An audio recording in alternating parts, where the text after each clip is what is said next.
Hello everyone, আমি এখন দাঁড়িয়ে আছি ১৬তলা ফেরির উপরে। বাইরের সাইডে আমরা আমাদের এসিপির মাল সেট করতেছি। মাল সেট করার সময় একটা নাট আমাদের হাতে থেকে ৭ তলার উপরে পড়ে যায়। আর আমি এখন সে নাটটাই আনতে যাব। আমি যে এখানে ৭ তলায় চলে আসছি অলরেডি।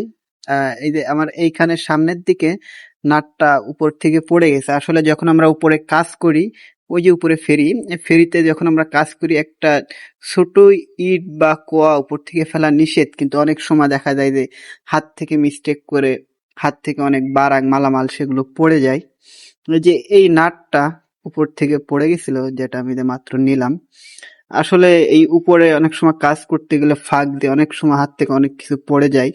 আর এর জন্য আমাদের সবসময় নিচে যারা কাজ করে বা উপরে কাজ করে হেলমেট, বেল এগুলো বাধ্যতামূলক। আর এই কাজগুলো অনেকটা রিস্কে। আমি নিচের থেকে আপনাদেরকে উপরের ভিউটা দেখাচ্ছি, দেখেন কোথায় কাজ করি। তো কে কোথা থেকে আমার এই ভিডিও দেখছেন অবশ্যই কমেন্ট করে জানাবেন, আর ভিডিওটি ভালো লেগে থাকলে অবশ্যই লাইক কমেন্ট শেয়ার দিবেন। ধন্যবাদ।